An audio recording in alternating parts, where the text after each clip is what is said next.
Méphiston Red? Méphiston Red? Bright Yellow Green! Hey! C'est parce C'est qu'on ça le changement. a fait quelque chose de newish. Oh! Hein? De newish. En tout cas. C'est une bouteille de quoi, ça?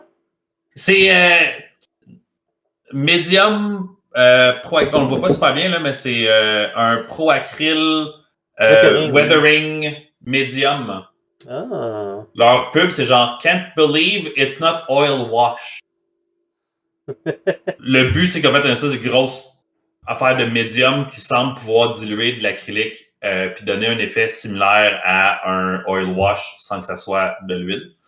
Fait que du cleaning médium comme ici, mais dans un autre marketing, puis que toi, tu t'es dit, me casse pas la tête, j'achète ça, c'est sa tablette.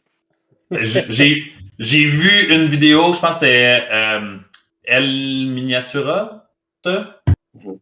Faudrait que je regarde dans mes abonnements, là. Mais lui, puis il avait fait une affaire, je pense, avec ça, puis j'étais genre, ben, je vais aller en savoir plus, puis là, j'ai vu d'autres influenceurs, d'autres gens faire du hobby avec ça, puis faire des effets vraiment cool. Fait que j'étais comme, Tu veux faire un review? je pourrais vous faire un review prochainement, un jour, quand que je vais l'avoir utilisé. Mon but, ça serait probablement de l'utiliser sur le night sur lequel est-ce que je travaille un peu en ce moment. Là. J'ai comme un night un peu beigeuâtre, vert verdâtre. Fait que je vais essayer de... que c'est quelque chose... Et non, Simon, ce n'est pas un night Death Guard. C'est pas un night Death Guard. Quand je vais faire des Death Guard loyalistes, vous allez le savoir. C'était des trades, ce que tu es en train de faire. Jamais je ferai des trades. C'est des trades, ce que tu es en train de faire pour ingrédients. Hein? La house que tu es en train de faire, c'était des trades. Mais non, Virioni. Ouais. Mais non, au contraire. Les Sons of Horus les ont manipulés, puis après ça, ils sont revenus du côté de l'empereur. Ouais. Ouais! Oui. Ouais, ils ont été manipulés, ils ont été abusés. Moi, je suis trade juste une fois au chalet, mais continue. Hey, venant d'un Luna Wolf, c'est quand même plutôt drôle. Non, moi, j'ai jamais. Un schisme. T'as raison, il y a juste une légion au complet qui a changé de nom, puis qui était toute traître. Ouais, c'est facile, tu regardes la couleur, Kevin. Pas la même couleur. Blanc, J'ai essayé gris, ça avec l'Alpha Légion, ça n'a pas marché. C'est pas dessus vert, tire dessus. Oui, mais autre sujet, ça c'est compliqué, c'est complexe. Alpha Légion, c'est tout dessus, prend pas de chance. Ça, oui, mais ils changent de couleur, Phil. Ils prennent la couleur de mes White Scar ou de mes Imperial Fist. Qu'est-ce que tu veux que je fasse contre ça? Non, mais l'Alpha Légion, c'est clair. Si tu te définis en tant qu'Alpha Légion, tire dessus. Hey, on est un petit peu en retard dans l'intro, mais bienvenue au balado Soirée Peinture. Sur toute notre aparté de médium, puis de peinture, puis de wash, puis de whatever. On tient à remercier la vis, fier commanditaire du podcast. Épisode 136, je me trompe-tu, les gars? Non, bravo. Ça, c'est ça. Hey, quand même. J'ai été un peu inspiré de notre épisode qu'on a parlé de Old World avec l'excellent Kevin. Là, les gens pourraient penser que je parle de moi à la troisième personne. C'est peut-être le cas. On le saura. Écoutez l'épisode d'avant, vous allez le savoir. c'est ça, exactement. La légende Kevin se parle à lui-même. La légende veut qu'on aurait eu un épisode avec un Kevin au carré il n'y a pas longtemps.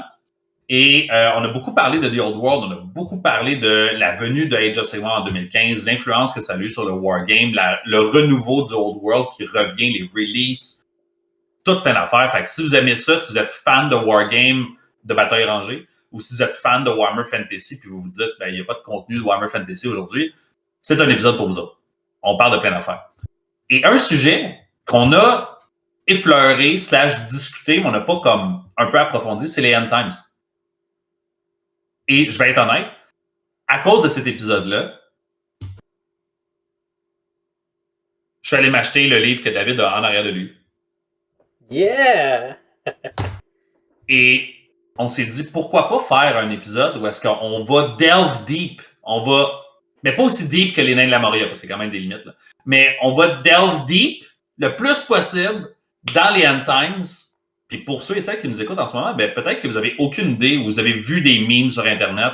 Puis ben c'est probablement pas si de tant de qualité que ça. Mais vous avez peut-être juste connu la version Internet des End Times, mais vous n'avez pas vraiment une version à la limite de nous qui l'a vécu au moment où c'est sorti. Puis on l'a vécu les deux pieds dedans.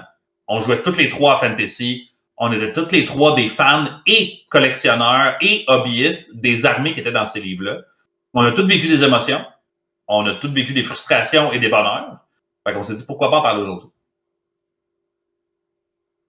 Fait que j'aurais tendance à commencer en vous proposant... On pourrait peut-être expliquer un peu c'était quoi, les End Times? Bonne idée. Est-ce que quelqu'un qui a le courage de se lancer dans l'explication de c'est quoi les End Times? Ou on n'a pas fait les recherches nécessaires puis j'improvise de quoi? Ouais, ben non, je pense qu'on sait tout un peu c'est quoi les M-Times, mais vas-y donc, on peut compléter dans l'angle que toi tu veux l'utiliser. Les M-Times, en gros, c'est la fin de Warhammer Fantasy Battle, mais de quel bout que tu veux l'amener jusqu'au M-Times? Moi, c'est sûr qu'il y en a juste un qui compte, là, c'est que on choisit les affaires qui nous font plaisir, tu sais. Ben, les End Times, c'est vraiment drôle parce que je pense, je peux me tromper, je pense que c'était une des premières releases que Games Workshop a faites qui était une suite de livres qui annonçait la fin de quelque chose pour le renouveau de quelque chose d'autre. Puis à l'époque, ça se voyait pas vraiment. On avait des campagnes, il y avait des releases de codex ou de Army Book, puis à un moment donné, ben, l'édition finissait. Puis là, pour ceux et celles qui sont nouveaux dans le hobby, vous avez aucune idée, mais fut un temps, tu jouais avec les codex et les Battletomes des éditions d'avant. Ton Army Book pouvait dater des fois de 2 éditions. Ce que tu avais, c'était un update dans un White Dwarf ou digital. Puis, bon exemple de ça, c'est les nains. Oui. Quand j'ai recommencé en 2010, j'ai eu le même vieux codex tout le long. Jusqu'à la fin des End Times. Jusqu'à la fin. Ouais, jusqu'à la fin. Je l'ai eu juste avant les End Times. Tout nouveau, tout beau. Ouais. Et tu l'as littéralement eu 1 an avant la fin, genre, je pense. En moins d'1 an. De Warhammer Fantasy. Ouais, c'est ça. Ben, les End Times ont duré à peu près 8-9 mois, si ma mémoire est bonne. Ah oui, 1 an avant la fin, ouais. Mais moins d'1 an avant les End Times. Oui, ouais, c'est ça. Oui, c'est ça. Mais dans le fond, les End Times, c'était l'espèce d'adieu que Games Workshop faisait à son jeu de Warhammer Fantasy. Et... OK. Non, mais t'as raison, c'était un adieu, mais c'était pas marketé comme ça. Tu le savais pas au début. Je suis 100% d'accord, t'as raison. Games Workshop savait que c'était un adieu, nous autres, on le savait pas encore. T'as raison. Fait que c'est un peu comme si on dansait un slow avec quelqu'un, puis on savait pas que ce slow-là, c'était la dernière fois qu'on allait danser un slow ensemble. T'sais. C'est un petit peu ça. Ouais. C'est triste quand c'est dit de même. C'était triste aussi. Donc, Games Workshop nous a sorti les End Times. Dans le fond, on savait déjà un peu comment est-ce que Warhammer Fantasy allait se terminer. Il faut comprendre que dans les Army Books, un peu comme dans Warhammer 40 000 ou dans Warhammer Age of Sigmar, il y a des timelines. Et les timelines de Warhammer Fantasy, dans les rulebooks, ont été sensiblement les mêmes du début de la première édition jusqu'à la fin. On savait qu'à la fin, les End Times, c'était Archaon qui descend sur le monde à partir du nord et qui va conquérir l'univers de Warhammer Fantasy et qui va détruire l'univers. Il gagne. C'est sensiblement ça. On savait pas exactement à quel point ce qu'il gagnait, qu'est-ce que ça allait donner. On savait juste qu'elle allait descendre sur le monde puis qu'elle allait comme amener l'apocalypse. Après ça, tu te dis, si tu amènes l'apocalypse, c'est difficile de survivre à ça. Mais on sait pas comment, on sait pas qu'est-ce qui va arriver. Et les End Times, c'était une série de 5 livres dans lesquels tu avais un livre de lore et un livre de règles. Et le but, c'était un livre aux 2 mois à peu près qui changeait drastiquement le lore de l'univers de Warhammer Fantasy parce que ça l'amenait à avancer. Ça, c'est une autre chose aussi. Dans l'univers de Warhammer Fantasy, quand on sortait des livres de campagne, c'était des livres de campagne qui n'avaient pas vraiment toujours un timeline. Il y a quelque chose, c'est tu joues cette campagne-là parce que ça représente un moment. Donc, oui, il y a une timeline. Ou c'est une campagne de groupe, mettons Blood in the Badlands. Ou est-ce que tu aurais pu mettre Blood in the Badlands pas mal à plein de moments de l'univers de Warhammer Fantasy, puis ça serait bien correct. Et tu peux mélanger les personnages que tu veux dedans, qu'ils soient morts ou vivants. C'est plus... Blood in the Badlands, c'est plus un système de campagne. Oui. Avec un skin qui est une... Il y a une histoire quand même, il n'y avait pas d'histoire, mais l'histoire, c'est plus un skin que tu mets sur un système. Oui. Alors que, mettons, Sigmar's Blood, était une campagne narrative avec un moment donné. Et c'est ça qui a lancé, et ça, c'est pas tout le monde qui le sait, mais Sigmar's Blood a lancé les End Times. Dans le fond, quand tu lis l'histoire, à la fin de cette campagne-là, on apprend que le but, c'est de ramener à la vie Nagash. Et le premier livre des End Times s'appelle Nagash. Fait que les livres vont être sortis à un rythme d'une fois ou 2 mois à peu près. Et il y avait toute une thématique avec des armées bien spécifiques dedans. Puis si ton armée était feature dedans, tu savais que le lore de ton armée allait changer. Il y a des personnages qui allaient mourir. Pour vrai, Game of Thrones n'a pas compris comment ça marche. Le Red Wedding, c'était vraiment traumatisant, mais c'est rien comparé aux End Times. Tu lis les End Times, you're fucked. Il y a quelque chose qui va se passer avec ton armée, ça va pas bien aller. Et il y a des gens qui l'ont pas bien vécu. On va se le dire. Tu sais, il y a des gens qui sont attachés à leur personnage, puis c'est bien correct. Et dans les End Times, ben, c'est les End Times. Fait qu'il y en a qui survivent, puis qui vont avoir une fin plus tard, puis il y en a qui survivent vraiment pas longtemps. Fait que si c'est ton personnage préféré et t'es content de le lire, ça se peut qu'il y a 2 paragraphes de vie, puis après ça, il est plus là. C'est possible. Donc, ouais, c'est comme étendu sur 9-10 mois, si ma mémoire est bonne. Et à la fin de cette histoire-là, ben, on raconte l'histoire de chacun des peuples. Chacun des chapitres représente l'évolution de chacun des peuples. Et à la fin, on a Archaon dans un combat final contre Sigmar, réincarné. On apprend plein de spoilers. J'ai aucune idée à quel point est-ce qu'on va aller loin dans le podcast à vous raconter des spoilers des End Times. Je suis sûr qu'il y a plein de vidéos de YouTube qui font ça de façon plus exhaustive. Ça fait plus que 10 ans, là. Oui, c'est ça. Non, mais plus dans le sens de ça va nous prendre longtemps à vous raconter tous les moments saillants des End Times. On préfère un épisode par livre des End Times pour pouvoir vous en parler. Mais tout vous mettre ça dans un épisode d'1 heure, on va rater des bouts, je pense.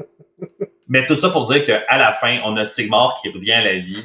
Et Sigmar, il faut comprendre que dans l'univers de Warhammer Fantasy, c'était plus comme un personnage connu, une divinité que les gens priaient, mais il n'existe pas. Il n'est pas physiquement là. Il l'a été auparavant, et il a disparu, et il est devenu une figure mythique que les gens prient. Un peu comme un primarque, par exemple, dans Warhammer 40 000, tu sais. Sigmar a combattu, a une légende, il disparaît comme Leman Russ, puis il promet de revenir un jour. Les Space Wolves continuent à vénérer Leman Russ et à respecter Leman Russ jusqu'à temps qu'il revienne. Ben, à la fin des End Times, on a Sigmar qui est de retour. Et là, il va se battre contre Archaon. Donc, on a un combat de divinité alors que le monde s'éteint. Littéralement. Fait que c'était mon résumé des End Times. Je vous ai fait ça vite. Mais on avait 5 livres. On a Nagash, on a Glutkin, on a Kane, on a le Horned Rat, puis on a Archaon. Non. Non? Le 4e, c'est pas le Horned Rat? Non. C'est quoi le 4e? Thanquol! Ben, oui, je m'excuse. Le roman s'appelait Horned Rat. Je suis désolé, t'as raison. J'avais juste le titre du roman en tête. Mais oui, t'as raison, c'est Thanquol. En plus, on peut peut-être... Qui aurait cru que ce personnage-là aurait un livre de campagne à son nom un jour? C'est comme un running gag dans les romans de Gotrek, ce gars-là. Oui! Et il a eu un nouveau modèle, magnifique encore aujourd'hui, je tiens à dire. Donc, nouveau modèle de 2014-2015, qui encore aujourd'hui éclate plein de modèles nouveaux genres de Games Workshop, tellement il est beau. Et à lui-même éclate plein de compagnies différentes. Comme le modèle de Thanquol en lui-même est assez pour pouvoir mettre banqueroute une compagnie au complet qui fait des figurines, selon moi. Tellement il est cool. T'sais, j'ai pas d'armée de Skaven, mais la release des Skaven, fait que le Vermin Lord, qui avait été refait en plastique, de genre 5 versions différentes, et Thanquol ont été assez pour que je dise à mon ami Sébastien, si tu veux, là, tu les achètes, je les assemble, je vais les peindre. J'ai jamais fait ça avant. J'ai jamais proposé à quelqu'un de peindre ses modèles à sa place parce que c'est pas quelque chose qui m'intéressait. Mais les modèles des Skaven étaient tellement beaux que j'avais pas envie de faire une armée. Mais mon Dieu, que j'avais envie de peindre ces modèles-là. Ouais. Puis je pense que ça vaut la peine qu'on aille dans ce sens-là. Chaque livre, chaque release avait des nouveaux modèles qui venaient avec. Puis quand je dis que c'était game-breaking pour le lore, c'est parce que Thanquol, mettons, on parle du 4e livre ici, là, Thanquol avait disparu dans le lore sensiblement. Il était dans les romans de Gotrek. Il y avait des règles, je pense, dans les Battletomes des Skaven. Il y avait un vieux modèle en métal avec un vieux modèle de Rat Ogre qui l'accompagnait. Mais jamais personne ne se serait attendu à voir un nouveau Thanquol en plastique. Non. Nagash, premier livre. Personne ne s'attend à revoir Nagash un jour, là. Nagash est revenu dans le lore à certains moments et il avait un très vieux modèle qui a l'air d'être un clown d'Halloween cheap. Moi, un Du jour, magasin de pièces. si j'ai je paierais pas des fortunes, mais j'aimerais savoir le vieux modèle. Mais parce que j'ai une image de quand j'étais jeune, c'est un des premiers modèles de Warhammer que j'ai eu. Mais c'est là où est-ce qu'il y a vraiment un schisme dans la communauté, hein, parce que les gens comme toi qui l'ont connu puis c'est associé à quelque chose de positif, notre enfance, la nostalgie. Puis moi, à chaque fois que j'ai vu ce modèle-là, j'aurais pu l'acheter vraiment pas cher quand je travaillais chez Games Workshop. Il y avait un client qui avait voulu me le vendre. Puis j'étais comme, j'en veux pas. Même si tu me le donnais, j'en veux pas. Le modèle, je le trouve tellement pas beau pour moi.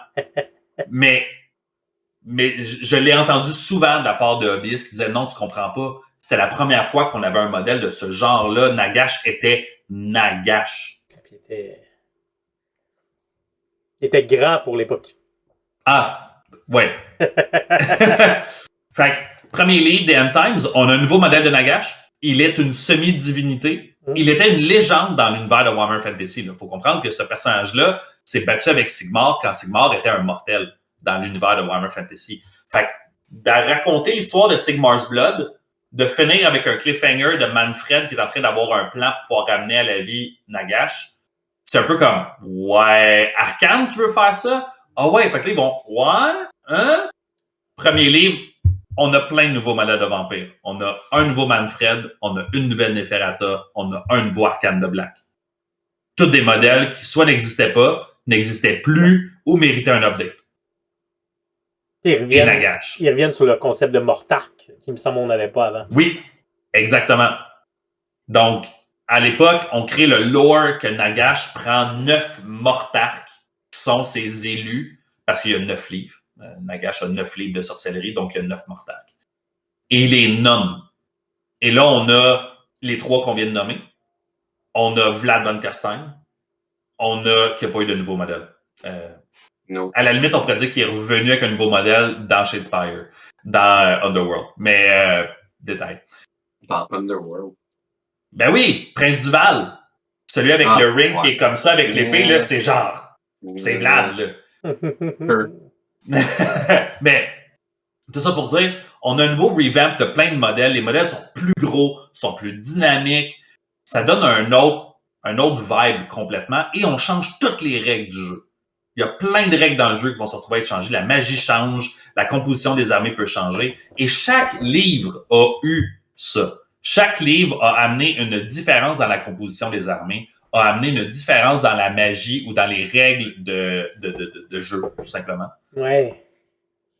Et on pourra y revenir tantôt, mais si on continue, deuxième livre, on a Glotkin qui voit les plus beaux modèles de Nurgle qui ont été sortis, mis à part Mortarion, je pense. Glotkin, on voit arriver des humains barbares mutés de Nurgle. On voit les frères Glotkin, qui est un gros monstre avec 2 frères sur son dos. On voit, c'est quoi qui est arrivé d'autre aussi? On avait vu... les 2 autres, les 2 ou 3 autres, je pense que c'est 2 autres qui sont des sorciers sur d'autres créatures.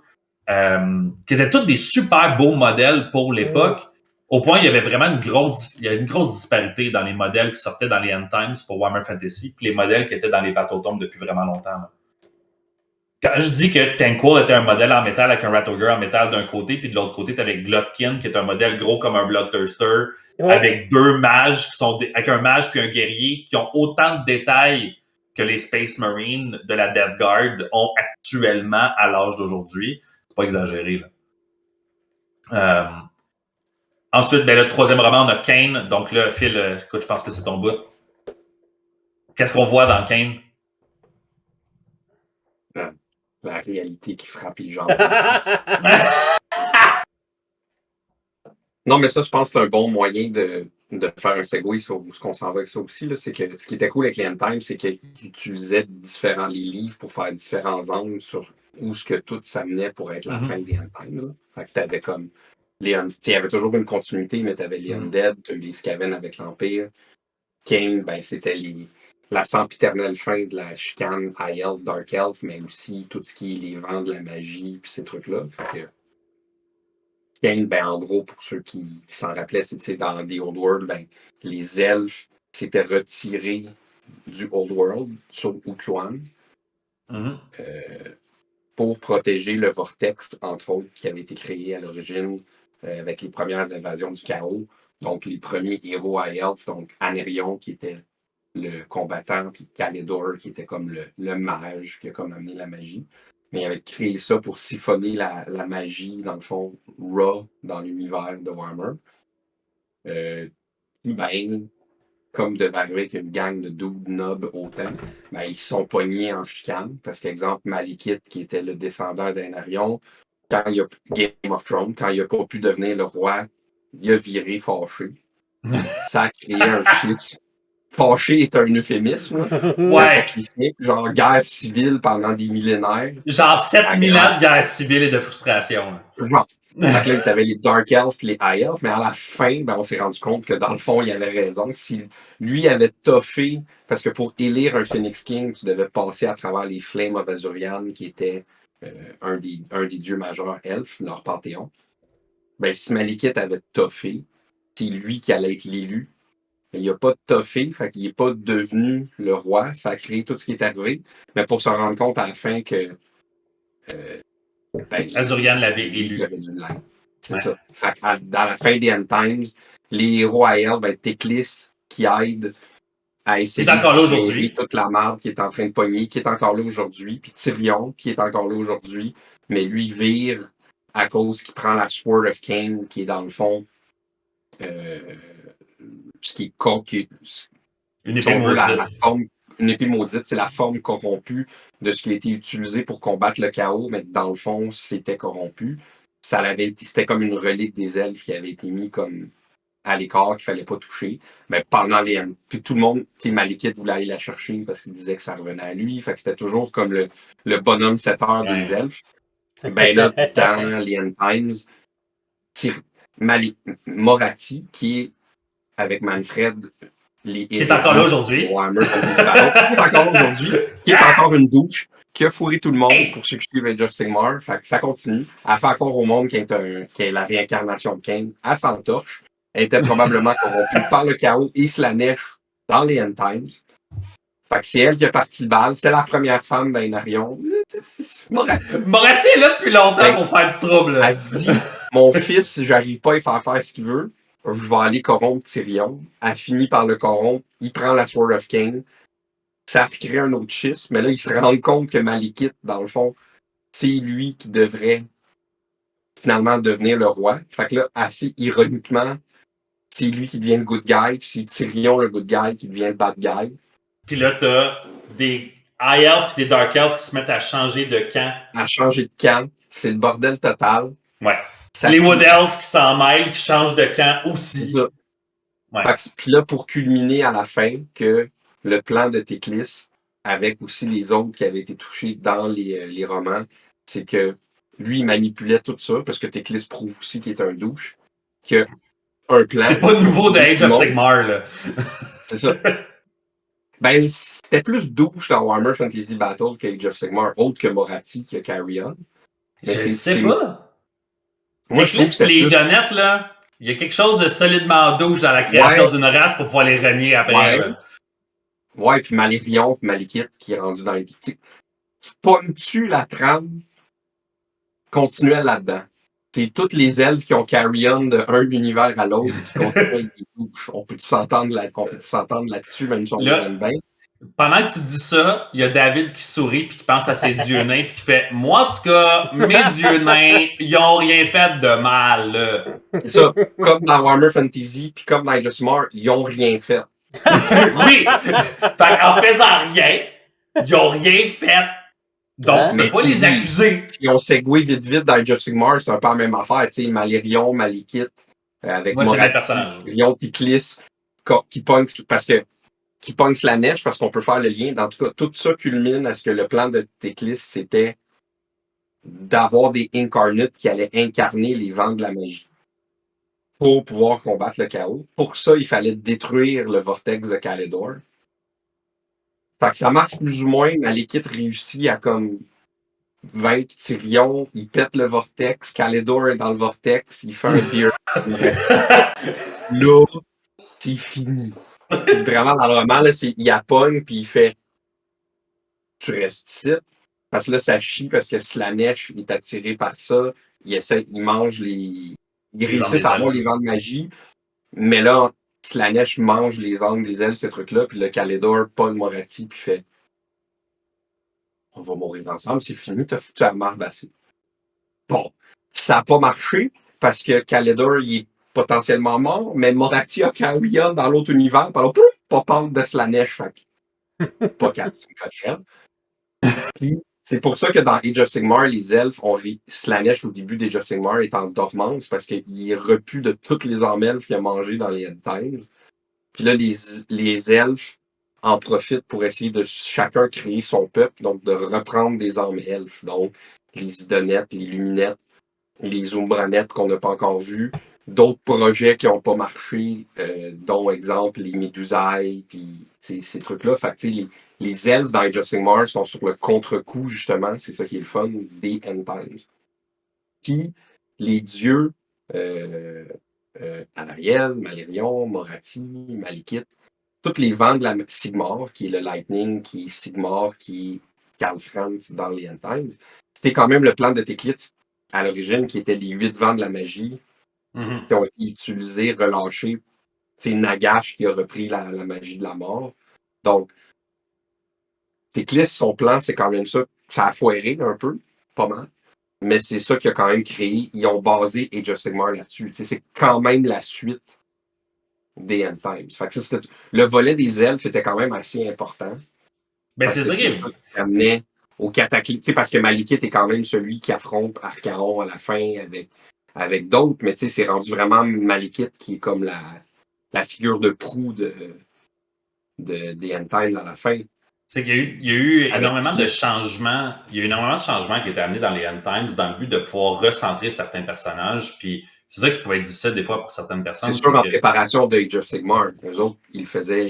Un était probablement pas fait sans l'autre. Oui. Très clairement que Games Workshop savait qu'ils finissaient le monde ici pour pouvoir faire quelque chose d'autre. Après ça, toutes les raisons qui sont basées autour de ça, on pourrait toujours vous en faire un autre épisode.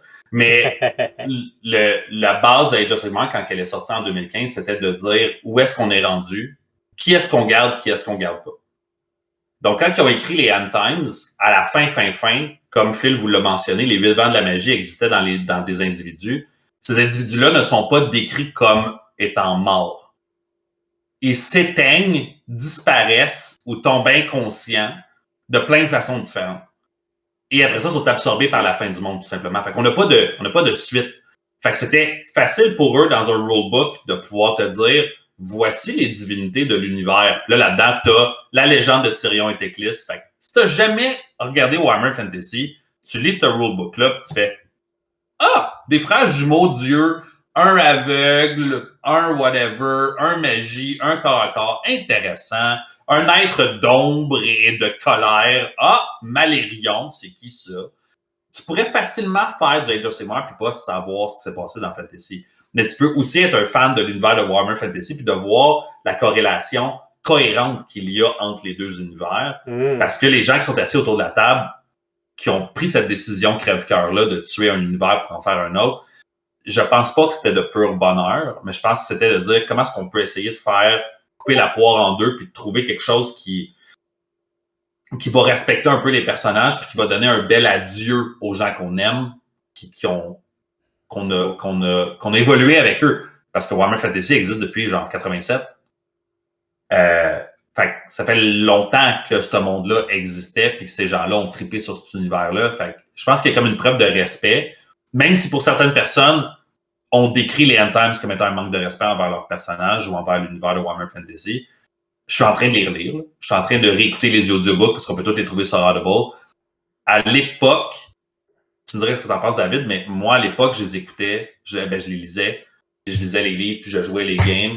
Puis j'avais vraiment l'impression qu'on me donnait c'est peut-être exagéré, mais une œuvre d'art. J'avais l'impression qu'on me donnait genre un dude, c'est la meilleure expérience de wargaming que tu vas jamais avoir. Et quand je les jouais, les scénarios qui sont dedans, j'en ai joué certains, pas toutes, mais j'en ai joué certains, j'avais vraiment l'impression de jouer les games les plus thématiques que j'ai joué de ma vie de Warhammer Fantasy. Sigmar's Blood faisant partie de la trame aussi, là. Fait que, je sais pas, David, toi, je sais que tu as joué Sigmar's Blood, tu l'as exploré un peu plus. Ton expérience avec les End Times, c'était quoi? Clairement, j'ai trippé, là. Je les ai tous achetés, puis. Puis t'es encore. Puis je les ai encore. Ça, c'est pas des livres que j'ai pensé me débarrasser non plus parce que le contenu est vraiment intéressant. Mais on a dit qu'on rentrerait pas dans les raisons pourquoi ils fermaient Warhammer Fantasy. Mais, on peut un peu, là. Une des raisons, c'était que ça vendait pas assez, puis ils ont clairement mal anticipé la hype qu'il y aurait autour des End Times, parce que dès la sortie de Glotkin, le Nagash, là, tu pouvais aller au magasin 3-4 jours après, puis tu l'avais. Glotkin, tu l'avais pas. Fallait que tu sois là, à l'ouverture du magasin, que tu le prennes là. Ils ont même fait une autre batch, ce qu'ils faisaient jamais avant, de livres. Couverture souple. C'est bon, ça. Moi, je travaillais au magasin à ce moment-là. Glotkin, j'ai ouvert le magasin. J'avais littéralement 2 versions anglaises, 2 versions françaises. Ça, c'est avant que moi, j'avais pris ma copie en anglais. Donc, puis, no way, peu importe le règlement, no way que j'allais pas avoir ce livre-là parce que j'étais tellement investi. Mais vous pouvez imaginer comment est-ce que 4 livres et de ce livre-là, Glotkin, très charnière, parce qu'on raconte les conséquences de l'Empire. L'Empire étant un cornerstone de l'univers de Warhammer Fantasy. Pour les gens qui pensent que Warhammer Fantasy, c'est les elfes ou les Lizardmen ou les Tomb King, vous avez rien compris. Je suis désolé. Ça se passe autour de l'Empire. L'Empire est la pierre centrale. Même les auteurs des romans vont dire on se fie à la timeline de l'Empire. On discute de ce qui se passe dans l'Empire. Quand ils ont bâti les End Times, la fin culminante de tout ça, c'est Sigmar. C'est à cause d'une décision qui a été prise dans l'Empire. Fait que Glotkin, c'est le chaos qui descend sur l'Empire. Ouais. Donc, on a finalement la bataille de Aldorf. La fameuse bataille d'Aldorf que tout le monde attendait depuis tellement longtemps, le siège de Aldorf. On a un siège de Aldorf avec le chaos qui descend sur Aldorf, sur l'Empire. Ce livre-là était tellement important, ça a été tellement crève-cœur. Le reprint, là, je l'ai su en même temps que tout le monde, mais ça faisait des semaines que je disais à tout le monde, je m'excuse, genre, on n'en a pas. Ouais. J'ai failli le nombre de ventes qu'on aurait faites, là, t'as failli pas l'avoir. Tu l'as eu comment déjà? C'est un retour. Quelqu'un que finalement, lui, il a eu de 2 sources, puis il a ramené. Puis c'est le seul que j'ai en anglais parce que tout le reste est en français. Ça, c'est un bon exemple parce qu'ils ont fait un reprint des livres hardback en softcover. Puis à la fin de tout ça, ils ont refait un reprint en softcover. C'est la raison pour laquelle j'en ai un en softcover ici. J'ai vendu toutes mes hardcovers il y a plusieurs années quand j'ai déménagé. Je sais, je le regrette un peu aujourd'hui. Ça m'amène à mon prochain point. Quand moi, je parle d'un livre de campagne, c'est de ça que je parle. Pour moi, quand quelqu'un me dit « j'aimerais ça faire une campagne narrative », évidemment, ça se décline de plein de façons différentes. On est d'accord. Mais la version ultime de la campagne narrative, c'est ce qu'il y a dans ce livre-là. C'est tout petit. Là. C'est une suite de scénarios que tu peux jouer individuellement et avoir du fun.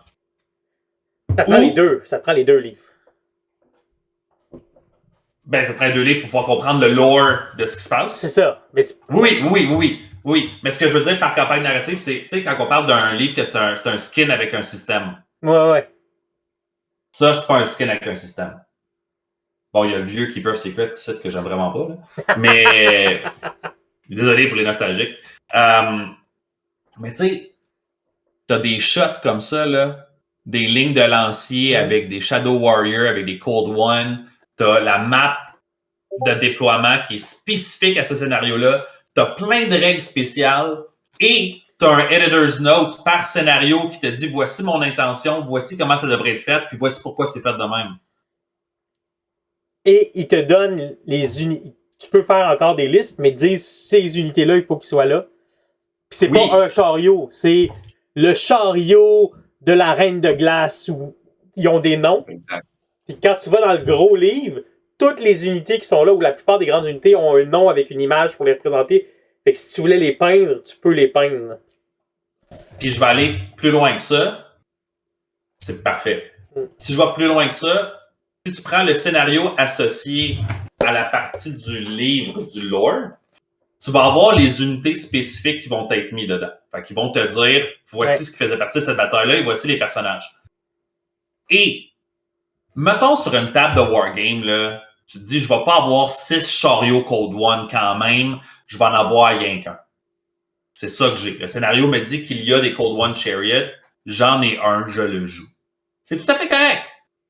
Mais moi, ce que j'ai appris, bon, ça pourrait peut-être expliquer pourquoi est-ce que j'ai un problème de consommation, de hobby, c'est que ils vont te lister qu'il y a dans l'armée, mais ils vont te lister la version réaliste de l'ampleur de la bataille.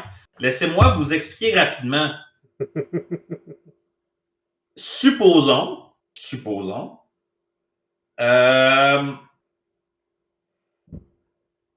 on a 5 régiments de Sister of Avalorn, 12 princes hauts elfes sur des dragons, 5 unités de cavalerie. Ça, c'est le paragraphe ici. C'est pas tout le reste. Fait que je me rappelle avoir vu ça à l'époque et avoir fait attends, on peut-tu jouer avec 60 Cold One Knights? On peut faire ça? Et je vous le dis, ça m'avait brisé mentalement parce que jusqu'à ce moment-là, je jouais avec des points. Ouais! Jusqu'à ce moment-là, tout le monde disait tu joues 2000 ou 2500 points. Fait que toutes les listes que je faisais, c'était du 2000 ou du 2500 points. Tout le monde joue de façon maximisée ou presque. Tout le monde faisait les meilleurs choix possibles. Tout le monde faisait le meilleur choix possible dans Warhammer Fantasy quand ils jouaient leur game. Et leur liste d'armées était pensée de la même façon. Tu lis ça, tu l'ouvres la page, puis tu fais « Comment ça, 12 princes sur dragon? Peux-tu jouer avec 12 princes sur dragon? » Oui, ça va coûter cher, on s'en calisse. 12 princes sur dragon? OK, mais je veux jouer ça. Je veux jouer ça. Puis à partir de ce moment-là, c'était fini. C'était fini, les listes limitées. Moi puis Seb, à partir de ce livre-là, je me rappelle très bien, on a fait on peut-tu essayer de jouer 6000 points? On joue 6000 points. On vire fou, on joue 6000 points. Puis on a tellement eu de fun à arrêter de se limiter à un certain niveau qu'on a fait OK, mais dans le fond, on fait juste grossir la table. On grossit la table, on rajoute des dragons, ça va être bien plus le fun. Puis là, il n'y avait plus de limite. Dans les scénarios, juste en feuilletant tantôt, il y avait une table 12 par 6. Oui. Ça, c'est 2 tables normales qui ont viré de bord. Oui. Qui ont collé. Et, tu sais, là, on vous parle de composition d'armée, mais si on parle de règles spécifiques, tu sais, des fois, dans le podcast, on va mentionner une règle thématique d'un scénario qui fait en sorte que ça raconte une histoire. Je reviens toujours au même exemple. Je ne serai pas là. J'y arrive. Slaughter at Eagle Gate. Facilement mon scénario préféré. Ça va peut-être vous rappeler des bons souvenirs. Slaughter at Eagle Gate, c'est le scénario fameux de l'histoire des End Times de Kane où Malus Darkblade, un personnage corsaire, prince sans foi ni morale, habité d'un démon, ben bon, c'est un détail. Malus Darkblade achète des High Elves pour les mettre de son bord. Il paye des High Elves avant la bataille pour que pendant la bataille, ces gens-là survirent contre les autres High Elves puis les chargent. Donc, l'unité de renfort qui devrait venir t'aider, t'es un High Elf, t'es un lancier, tu vois les chevaliers en arrière puis tu fais « Yes! Les chevaliers Cold One qui sont là-bas, ils n'ont rien vu. On a des dragons, des Dragon Prince de Caledor sur des chevaux, en armure, en écailles de dragon. On est en business, les gars, on est sauvés. » Non. Ils sont contre toi, ils te chargent et c'est fini. Bon. Ça, c'est l'histoire qui se passe dans le livre sensiblement, c'est que Malus Darkblade n'aurait jamais gagné cette bataille-là si c'était pas de ces mercenaires-là qui étaient prêts à être achetés pour pouvoir se revirer. Et bon, il y a plein de raisons en arrière de ça pour pourquoi est-ce que c'était possible, on va pas rentrer là-dedans. Mais le scénario te le donne. Le scénario te dit, le joueur Dark Elf voit 3 régiments Donc, le joueur High Elf doit présenter 3 régiments, donc il doit séparer son armée en 3. Et le joueur Dark Elf va prendre en note le régiment qu'il veut qu'il soit le régiment traître. Et les régiments rentrent en vague. Donc, le joueur High Elf n'a aucune idée duquel des régiments est un traître. Il doit en mettre un sur la table pour commencer à jouer. Et ensuite, chaque vague de régiments, donc 2 et 3, vont rentrer et possiblement être le régiment traître qui va surveiller contre son armée qui rentre en renfort. Vous pouvez imaginer le stress que ça met sur le joueur High Elf qui fait « J'espère que c'est pas à 2. J'espère que c'est pas à 2. » Tu sais quoi? Rendu au moment où on est rendu, j'espère que c'est la 3. Parce que je vais avoir le temps de pouvoir me revirer de bord et planifier quelque chose. Et le joueur Dark Elf peut choisir de prendre aucun des régiments comme étant un traître aussi. Juste pour faire en sorte que peut-être qu'il en a choisi aucun, fait que ton déploiement est un peu paranoïaque et il y a un editor's note dedans disant que c'est volontaire de le faire comme ça parce que le but, c'est de créer un phénomène de paranoïa chez le joueur High Elf qui doit planifier l'impossible et qu'il est probable que finalement, il n'y avait aucun traître. Puis qu'il va devoir vivre avec ce choix-là, d'avoir joué peut-être trop conservateur ou ainsi de suite. Ça, pour moi, c'est l'apogée de la game thématique qui met l'immersion dedans, c'est que je vis quelque chose. Je peux pas faire ce game-là en pick-up game. Faut que j'aille parler avec quelqu'un puis qu'on aille choisir ça. Ouais. Et ça, c'est un exemple. Mais il y a genre 6 scénarios là-dedans. Tu peux les jouer individuellement ou un après l'autre. Puis tous les livres qu'on a nommés, là, les 5, ont toutes la même affaire. Ils ont tous des scénarios thématiques. Ils ont toutes des règles spéciales. Ils ont toute une façon d'amener l'immersion dont on parle souvent. Je trouvais que les End Times étaient un bon moyen de pouvoir véhiculer auprès des auditeurs et des auditrices. Quand on parle de la coche en haut, peut-être que vous n'êtes pas d'accord avec moi, là, mais pour moi, la coche du scénario narratif, c'est comme ça qu'on le représente. Ça, c'est la coche pour moi. Ben, c'était les débuts de ça à Games Workshop aussi, comme tu dis. On n'avait pas ça avant. Ben, tu vois, c'était les débuts. Avant j'oublie, on a parlé dans le Blood. Sigmar's Blood. Sigmar's Blood. C'est le retour aux vieux livres qui étaient de ce style-là que nous, on n'avait pas tant connu.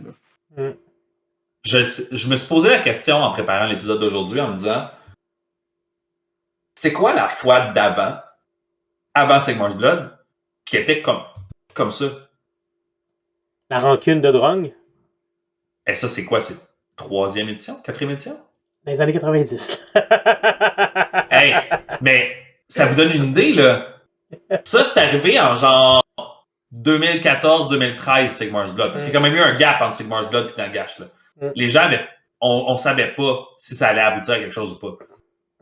Mais t'es quasiment en train de me dire qu'il y a eu presque 20 ans, on va dire 15 ans, entre 10 et 15 ans, entre avoir du contenu narratif de campagne complet puis l'autre d'après qui représente la même chose, un système narratif de campagne complet. Puis entre, il y a eu plein de skins de campagne différents. Ça m'amène à parler de qu'est-ce qu'on a aujourd'hui. T'as dit, Phil, tantôt, ça, c'était les débuts de Games Workshop qui faisait ce genre. Puis moi, je suis comme, c'était la fin aussi.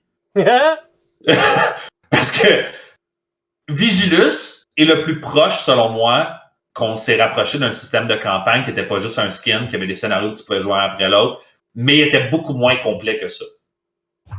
Il y avait Broken Realms. Broken Realms, effectivement, et dans Age of Sigmar, c'est celui qui est venu, mais encore une fois, moins complet que ça. On n'a pas de liste d'armées dans les Broken Realms qui est complète, de ce que je me rappelle. C'est pas au même point qu'on a ici, là. Mais tu regardes le scénario dans Broken Realms, c'est comme dans si tu regardes juste le petit livre, ils te disent 3-4 unités que tu as besoin. C'est vrai, t'as raison. Puis à la limite, Broken Realms, il va un peu plus loin là-dessus parce qu'il dit le reste de tes points, dépense-les là-dedans. Oui, t'as raison. T'as raison. Je pense que c'est ce qui s'est rapproché le plus, peut-être. Puis ils l'ont pas juste refait. en 40K, puis ils l'ont pas refait.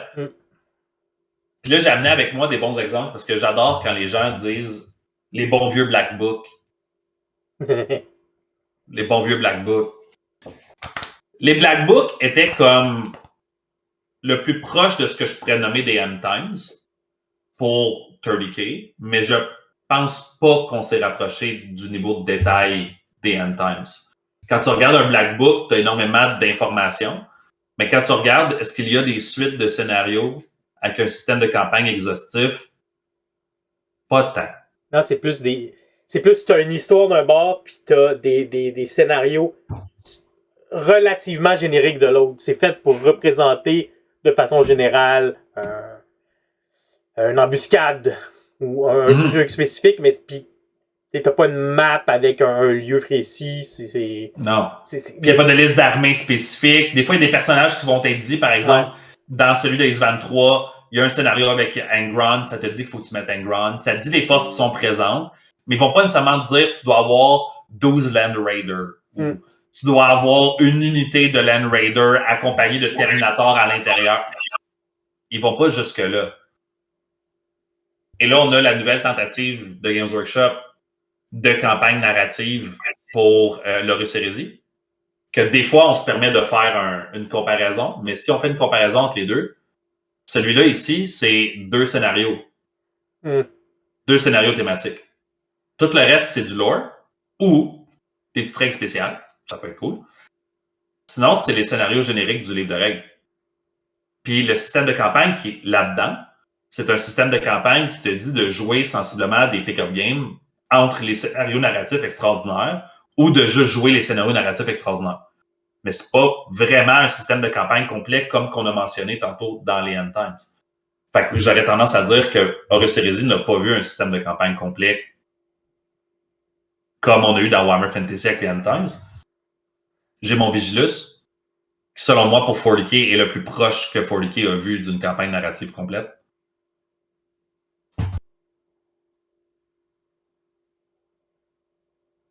Les Dawnbringers, c'est... Les Dawnbringers ont eu plein de versions différentes parce que chaque livre a comme fonctionné de façon un petit peu différente, fait que c'était particulier.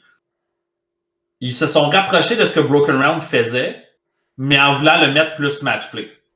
Fait qu'on a perdu un peu l'aspect que Broken Realms mettait, qui était on joue le Fall of Envelgard, tu dois jouer tel genre d'unité, tu dois séparer tes points là-dedans, puis voici la raison pour laquelle c'est fait, le scénario narratif est là. Par contre, les scénarios narratifs sont vraiment bien faits. Oh. L'immersion est là. Quand tu joues la bataille de protéger la frégate Arconaut puis son contenu, puis qu'il y a un géant, là je parle pas du géant cute avec un bedon, là. Le gros géant. Là. Oh. Ben, le gros géant, quand il vient affronter ton 1000 points, là, tu le sens passer, mettons. Parce que l'objectif narratif est de représenter ce qui se passe dans l'histoire, puis dans l'histoire, ben, t'as pas beaucoup de ressources, puis tu dois absolument protéger le cargo qui s'est effondré là, puis c'est un géant qui se pointe. Fait que tu joues cette bataille-là. Et ça, j'ai aimé ça, parce qu'ils ont essayé de vraiment représenter ce qui se passe dans l'histoire dans un scénario. C'est juste plate que ça soit pas vraiment comme tout bien ficelé. Et mon dernier exemple, les Path to Glory et les Crusades.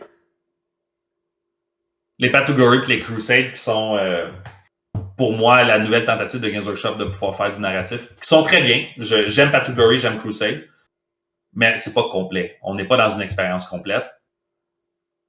Mais celui-là a une suite de scénarios qui se jouent un après l'autre. Ah, ok. Donc, on n'a pas de liste d'armées comme on avait, mettons, dans les End Times, comme je nommais tantôt. Il n'y a pas de liste d'armées. Mais, si tu lis l'histoire, tu comprends le point A jusqu'au point B jusqu'au point C. Tu peux jouer les scénarios un après l'autre. Et si tu joues, mettons, on se dit, on se met en tête, un Path to Glory, c'est censé être ton héros no-name, qui a une petite force, qui se crée un Path to Glory. Hein? C'est comme dans le nom. Là. Ben, si tu joues le scénario 1 jusqu'au scénario Z et que tu es dans le frame de l'histoire qui est de ramasser des Amberstone, là, ben, tu vas pouvoir raconter cette histoire-là. C'est toi qui vas la pimenter, mais les scénarios ont tous un thème dedans qui est intéressant puis qui te donne un peu d'immersion, qui peuvent être joués un après l'autre. Et après ça, tu rajoutes le système de Path to Glory qui est un système d'expérience. Que là, on gagne de l'expérience et on fait quelque chose. Mais on reste dans la partie un peu match-play où est-ce qu'on calcule des points, où est-ce qu'on essaie de représenter une histoire qui est floue parce que ça vient pas d'un roman. On n'a pas du, comme David disait tantôt, on n'a pas du source, on n'a pas du matériel source qui est un livre que tu fais la bataille de Eagle Gate, c'était ça. Tu sais, mettons le siège de Terra, si tu me fais un livre comme ça, du siège de Terra, puis tu me donnes juste 2 scénarios thématiques, là, je pense que je lance le livre. Parce qu'il y a tellement de moments clés dans le siège de Terra qui serait tellement facile de juste faire 1, 2, 3, 4. Tu prends chaque livre de l'Horus Hérésie, là, du siège de Terra, ils ont tous au moins un moment charnière, fais-moi un scénario de ça. Puis tu pourrais tous les aligner un après l'autre, jusqu'à la fin. Puis tu aurais un Black Book qui serait, selon moi, le plus parfait Black Book possible. Fait que, je reviens à ce que tu disais tantôt, Phil. J'ai un peu l'impression qu'ils ont essayé quelque chose avec les End Times, qu'ils ont essayé par moment de reproduire dans d'autres jeux, mais ça s'est pas refait. Qu'est-ce que tu veux dire? Ça s'est pas fait. Ben, pour moi, dans les End Times, là, ça peut être exagéré, mais les End Times, c'est parfait. Je sais que ça a l'air niaiseux, c'est pour ça que ça me fait toujours capoter quand les gens chialent contre les End Times, parce que je suis genre, chiale pourquoi? Il y avait tout là-dedans. Il y avait tout. Si tu veux jouer match play, là, vas-y. Garde-toi, tu peux le faire. T'as tout. T'as le même matériel qu'avant. Mais si t'es un joueur narratif qui a envie de raconter des histoires, qui a envie de vivre l'expérience, qui a envie des scénarios qui sont différents, t'as tout dans ces livres-là. C'est autant un sandbox qu'un livre cartésien qui te bâtit l'histoire de A jusqu'à Z que du matériel que tu peux utiliser pour pouvoir faire des tournois. Je suis genre, t'as tout dedans. Tu peux enlever des affaires pour faire ton tournoi si tu trouves que c'est pas balancé. Enlève des affaires, c'est bien correct. Mais il y a tout dedans. Et je vous le dis, là, je réfléchissais à l'épisode d'aujourd'hui, là, je lisais mon livre, j'étais comme, qu'est-ce que j'aurais à reprocher? Là, je vous vends le punch. Moi, je trouve que les End Times, c'est ma version parfaite de campagne narrative. La journée, c'est Games Workshop revient à faire des End Times aujourd'hui. Pas un Path to Glory ou un Crusade, là, comme un livre. Mettons le livre de Crusade Léviathan qu'on a eu au début de la 10e édition. J'aurais espéré que ça soit, mettons, la bataille de Macrage, par exemple. Où est-ce qu'on raconte l'histoire de la bataille de Macrage et c'est littéralement les batailles importantes de Macrage. Là, ici, ça serait au goût de Léviathan ou whatever. Ouais. Le Shield of Baal. Raconte-moi les histoires du Shield of Baal. Fais-moi un livre de campagne, 2 livres de campagne de Shield of Baal. On n'a pas eu ça. Non. On a eu Crusade, qui est un système intéressant, qui est vraiment cool, mais qui est toujours un mix de match play avec des épices. Qui est cool, mais faut que tu saches à quoi t'attendre. Les End Times, j'ai rien qui me vient en tête qui existe depuis. Il n'y a rien qui a à côté ça. Vous autres, peut-être qu'il y a d'autres systèmes de jeu aussi qui le font très très bien. Hein? C'est pour ça que je vous lance la question. Là. Mais vous autres, vous en avez pensé quoi? Autant au moment où est-ce que vous l'avez vécu, parce que moi, c'est sûr que là, aujourd'hui, je le regarde avec 10 ans de différence. Là. Ça fait 10 ans, comme tu disais, David. Avec 10 ans de recul, je peux le comparer à ce qu'on a vu dans les 10 dernières années, puis je suis genre, nope. Il y a quelqu'un qui était assis autour de la table à l'époque, qui avait un pouvoir décisionnel, qui aujourd'hui n'est plus là. Beaucoup qui sont plus là. Ouais, c'est ça. Est-ce qu'on a le meme du gars qui était assis autour de la table qui était comme, hey gang, pour la 8e édition de Warhammer 40 000, là, on change tous les keywords, on change toutes les règles. Est-ce que vous pensez qu'on pourrait faire un genre de End Times? Puis ils l'ont collissé par la fenêtre, puis ils ont décidé de faire l'affaire horrible qui s'était passée à la fin de la 7e édition. Là. Je me rappelle pas c'est quoi le nom, là, mais il y avait comme eu... Non, c'était à la fin de la 8 pour la 9, en tout cas. Ah, ouais. Les livres de pas campagne. Boarding Patrol avait été dedans, là? Non, ça? Pariah. Okay. C'était quoi? Il y a eu plusieurs livres de Warhammer 40 000 qui avaient été sortis. Je pense que c'était de la 8 à la 9. Non, c'était la 9 à la 10. Je m'excuse. De la 9 à la 10. C'est ça, avec le Boarding Patrol dedans. C'est le c'est 8 à 9. C'est ça qui ont sorti. C'est 8 à 9. C'est ça, c'est de 8 à 9 d'abord. C'est 8 à 9 ou 9 à 10? Je pense que c'est 9 à 10. Je m'excuse. 9 à 10, t'as raison. Celui dont je parle, qui est l'espèce de destinée où est-ce que chaque livre qui sortait, c'était 2 pages de lore avec un nouveau personnage en plastique, Primaris Méphiston, un nouveau personnage Nécron bizarre, puis tout d'un coup, on était rendu avec une nouvelle édition de Warhammer 40 000, puis il disait que c'était une campagne de 5 livres. Puis j'étais genre, Non. Non. Il y a 2 pages de lore que j'ai déjà dans mon codex. Il y a 2 paragraphes de nouveau, man. Est-ce que vous avez l'impression qu'on n'a rien revu? Je pense qu'on n'en reverra pas parce que le modèle de campagne d'End Times, ça ne fit pas avec le modèle économique que Game Workshop met en place. Okay. Le modèle économique que Game Workshop met en place. Puis ça marche, là. Ils font de l'argent, ça marche. C'est t'achètes et tu collectionnes une armée, puis tu as envie de jouer ta collection à toi. Tu n'as pas envie qu'on te dise quoi jouer. Puis tu vas suivre les MetaWatch, tu vas suivre le nouveau codex pour avoir la version la plus optimale possible de ton armée et de tes règles. C'est pas ça que la campagne te fait faire. Mais tu pourrais... Moi, c'est ce que j'avais fait. Je m'étais trouvé un joueur High Elf. Je m'étais trouvé un joueur Vampire ou Tomb King. Puis j'étais genre, hey, j'ai tel scénario dans le livre que j'aimerais jouer, tu veux-tu jouer avec moi? On l'a regardé ensemble, on a regardé sa collection, on a regardé ma collection, on a préparé le scénario, puis 2 semaines après, on le jouait. Là. Fait que je peux encore jouer ma collection. Comme, il n'y a personne qui m'oblige à jouer une autre armée que j'ai pas envie de jouer. Je peux encore le faire. Il faut juste que je parle avec du monde, puis que je leur pose des questions, puis je les invite à venir jouer avec moi. Ouais, fait que ça demande peut-être... beaucoup de travail. Ouais. Ouais. Fait que vous pensez pas qu'on va revoir ça? Bon, ben ça y est, j'arrête Games Workshop. Bye! Non, mais tu sais, mettons un livre de Bolt Action. Un livre de campagne de Bolt Action, y a-t-il une suite de scénarios avec des règles thématiques dedans? Il y en a. Puis Bolt Action essaye de c'est la compagnie de jeux historiques qui est maintenant la plus grosse, qui essaye de mimiquer un peu Game Workshop. Fait qu'ils sont à cheval entre les 2 modèles. OK. Fait que tu vas avoir un livre de campagne, puis eux, c'est simple. L'histoire est déjà écrite. Il y a ils ont de la source partout. C'est pas compliqué, puis les modèles sont là. Mais ils vont avoir aussi une partie de la crowd qui ont migré de 40 000, que si le truck était là ce jour-là, ben c'est pas un bon truck, ils vont chialer. OK. Mais, puis tu vas avoir la crowd historique qui aime quand même la simplicité, puis la facilité de jouer, puis le design de Bolt Action, qui vont dire ben, moi je m'en fous. Le scénario il me dit que j'ai ça, je vais prendre ça. Ah ouais, OK. Puis en plus, Bolt Action, t'as début de guerre, milieu de guerre, fin de guerre. L'équipement est tellement différent que si tu essaies de jouer une armée fin de guerre avec une armée début de guerre, ça risque d'être difficile. Fait que là, t'as beaucoup de gens qui ont migré de 40 000 puis qui sont plus dans un esprit je collectionne puis j'optimise. Ils vont juste jouer du fin de guerre. Mais si tu joues une campagne, je fais le parallèle, là, OK? Ouais. On parlait de Kane, mettons, le livre que tu en arrêt de toi, c'est celui que j'ai à côté de moi, là, mais il y a comme un début à la guerre de Kane qui se passe contre des démons, puis les High Elves sont encore les High Elves. Puis à la fin, on a un mix de High Elves, de Dark Elves, de Wood Elves, puis tu te bats entre eux. Je ne peux pas jouer les mêmes collections ou les mêmes unités nécessairement. Dans la bataille avec les démons, Malekith n'est pas là. C'est Tyrion et Téglis. Ouais.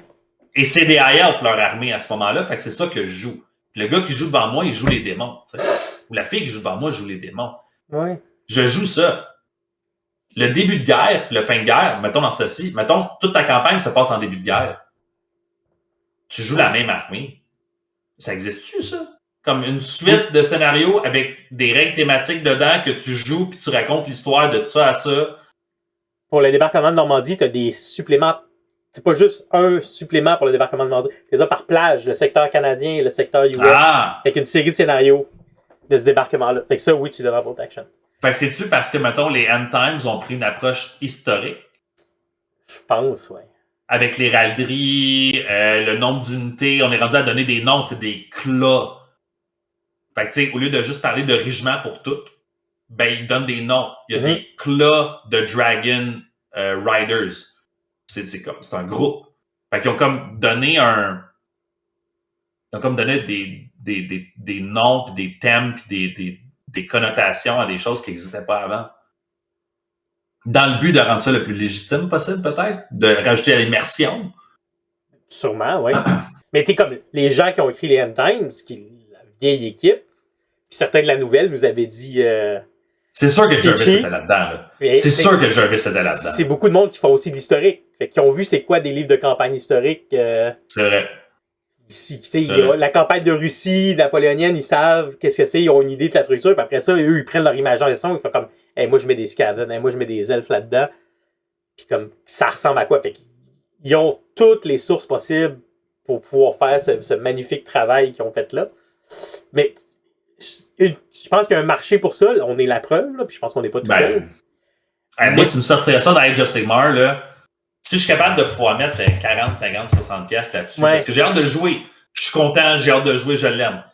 Peux-tu te dire que je suis prêt à mettre le double pour pouvoir avoir comme... Oui. Pour vrai, ces livres-là, ils n'étaient pas donnés, là. C'était 100 piastres. C'était 100 piastres pour tes 2 livres, là. C'était là, je les ai en softcover, ils étaient un petit peu moins chers. À l'époque, c'était beaucoup. Les hardbooks, c'était 100 piastres chaque.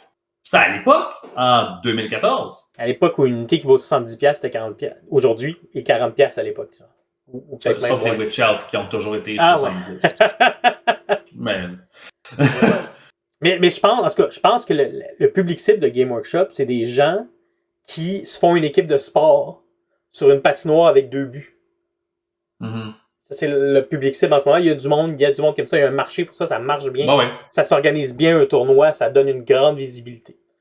Oui, c'est facile d'organiser des événements et de donner de la visibilité. La personne qui veut jouer du End Times, elle, c'est dis-moi qu'est-ce qui était là. Dis-moi c'est quoi l'histoire, donne-moi des règles spéciales cool, puis je vais jouer une histoire sur la table. Mais puis c'est pas là, il y a comme 2-3 buts. Il y a une équipe pendant que les Canadiens se battent contre les Maple Leafs, il y a les Devils qui débarquent sur la patinoire.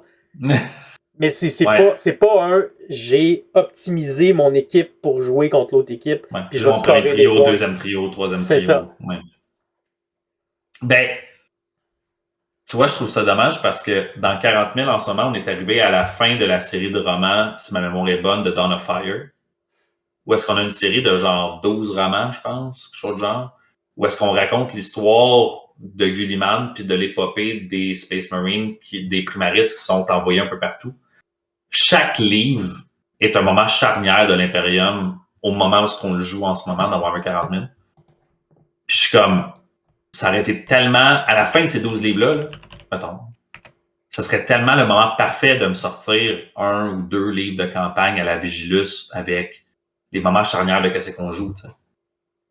T'as les romans, tu l'as le matériel, le source material qu'on parle tantôt, là, pour le faire d'une version historique en sci-fi, tu l'as. Tu as 12 romans. Tu sais c'est lesquels Space Wolf qui sont là. Tu sais c'est lesquels Coastal qui sont là. Tu sais c'est lesquels Sister Battle. Et ils sont tous là. Je pense qu'à la limite, il y a peut-être moins de Tyrannide, là. Puis je m'excuse que je vois Tyrannide. Mais il y a vraiment un peu de tout à travers ces 12 livres-là. Tu aurais vraiment assez de matériel pour pouvoir le faire. C'est comme si on avait décidé de mettre l'argent sur faire encore d'autres livres que je ne sais pas exactement comme... Je sais pas. Je trouve tellement qu'on est allé... Je dis on parce que j'adore ce que Genjo fait, mais j'ai l'impression qu'on est allé à moitié les pieds dans l'eau, genre. On va faire un système de crusade. On en a déjà parlé dans d'autres épisodes, tu sais. Je pense qu'on est de moins en moins le public cible. Ouais, peut-être. Peut-être. Et tu vois, là, ça m'a donné envie de refaire les scénarios du livre de Kane, mais avec les unités d'aujourd'hui. Oh! Fait que de faire les Dark Elf, whatever, puis les Luminettes. Puis des High Elf, si les unités ils font encore, t'sais, mais de refaire ces scénarios-là. Tu sais, j'ai regardé le démon, le Nkari, qui est le démon qui est censé être représenté, là, qui est le vieux Keeper of Secret, puis je me disais, t'imagines-tu à quel point le nouveau Keeper of Secret pour représenter Nkari, ça serait mind-blowing sur une table? Tous les nouveaux modèles qu'on a en ce moment là, dans Age of Sigmar, là, prends ça, joue le scénario puis l'histoire qui se passait dans les End Times. On va peut-être pas compter le nombre de boutons.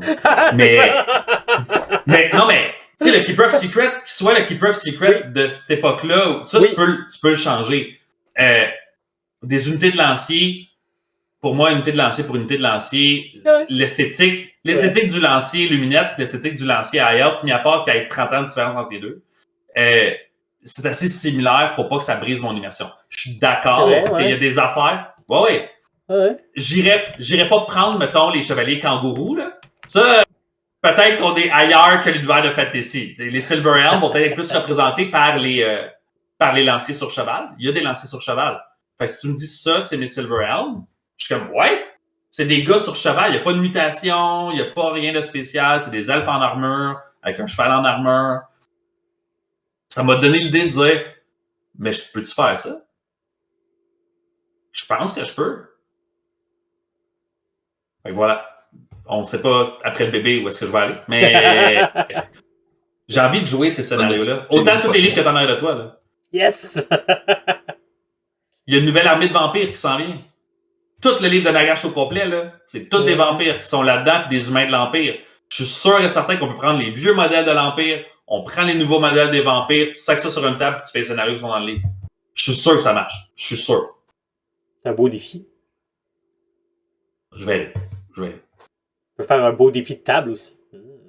Ben, clairement, parce que ça, c'est comme l'autre niveau après. Tu peux pas juste dire on fait le scénario puis on joue ça sur une table de MDF cochonnée sur le coin. Là. Ça me prend une tour de magie pour pouvoir représenter XY. Ça me prend un cimetière pour pouvoir... Puis là, c'est le fun. On a plein de nouveaux modèles de terrain de Age of Sigmar qu'il n'y a pas vraiment de rien dessus qui pourrait dire... tu sais, la statue, le morceau de terrain des Ossiarch Bone Reaper, là. Ben, c'est une statue avec des trésors et des ossements à terre. Là. Oui, nous, on sait que c'est des Bone Reapers pour Age of Sigmar. Mais au bout de la ligne, ça peut juste être une statue de mort d'un dieu quelconque. Puis ça peut... Il y a tellement de beaux modèles qui existent en ce moment pour pouvoir faire des belles tables, pour faire des décors qui ne sont pas nécessairement à l'effigie de Warhammer Age of Sigmar, que tu pourrais probablement trouver chaussures à ton pied, je pense. Ouais. Peut-être un sujet pour un autre épisode. Oh! Ben, j'espère que ça va inspirer des gens. On a eu un sujet avec le Old World, avec Kevin. Hein? Autant que Kevin. Ben, moi, c'est sûr que ça m'inspire, ce genre d'affaires-là, parce que je me dis tout le temps, comment est-ce qu'on peut pousser la coche du hobby plus loin? Bon, tu sais, pour ceux et celles qui ont suivi notre épopée avec la table de Necromunda / Zone Mortalis / 30K / ce que tu veux. Là. Dans ce cas-ci, c'était une table de Warcry. Désolé.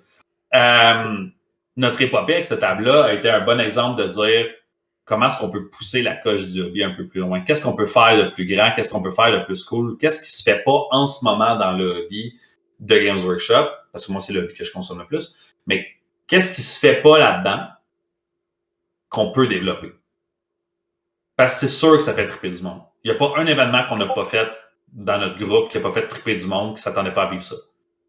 Puis souvent, c'est parce qu'on sort de la boîte. Fait que les End Times sont un très bon exemple pour moi de quelque chose que j'ai pas revu depuis. Puis je suis déçu. D'accord. Peut-être un jour. Fait que c'est ça. J'espère que ça vous a inspiré. Nous autres, je pense qu'on a on a beaucoup aimé les End Times, puis ça nous avait fait triper à l'époque. On a toutes peint des armées différentes pour ça. Je veux pas dire que l'armée d'Empire à David avait peut-être d'autres couleurs avant Sigmar's Blood, mais clairement qu'avec Sigmar's Blood, t'as trouvé chaussures à ton pied puis couleur à ton Empire. J'ai commencé l'Empire à cause de Sigmar's Blood. Pour vrai? Ouais. Ah, je pensais que t'avais déjà une armée d'Empire avant ça. T'avais des nains. Ah! Dans ma tête à moi, t'avais toujours eu de l'Empire, mais t'avais commencé à en peindre plus avec ces couleurs-là à cause de la campagne. Wow! Ben, j'ai l'impression que je te connais plus, David. Je te reconnais pas. C'est un mystère, moi. Ouais, c'est ça. Mais tu vois, c'est un autre bon exemple. On pourrait refaire Sigmar's Blood. Nouveau modèle de vampire, modèle de l'Empire. Merci, bonsoir. En tout cas, on s'en reparle. Merci à tous et à toutes de nous avoir écoutés. Si jamais vous avez des questions sur les End Times, vous voulez plus d'informations sur les End Times, on a passé vite sur plein d'affaires. Il y a beaucoup de stock à parler à propos des End Times. Fait que si vous en voulez plus, si vous avez des questions, vous voulez avoir notre opinion sur quelque chose, écrivez-nous, gênez-vous pas. Donc, les épisodes, en passant, sortent à peu près à toutes les semaines. On a les médias sociaux. Donc, les épisodes vont sortir sur Spotify, Balado Québec et YouTube. Donc, médias sociaux, on a Soirée Peinture, le Balado, qui est la page officielle où est-ce qu'on sort les événements, où est-ce qu'on partage les épisodes de YouTube aussi, par exemple. Et les belles images que Phil fait et nos faces un peu bizarres dans les vidéos. On a aussi Soirée Peinture, la communauté, qui est le groupe où est-ce que les gens vont partager leurs trucs, où est-ce qu'on va pouvoir interagir beaucoup plus avec vous, comme par exemple avec le Mardi Tech. Et Donc, on va aussi avoir Instagram, qui est soirée.peinture, et notre Discord, qui est soirée peinture, le Discord. Oui. Je suis plus certain. Excellent.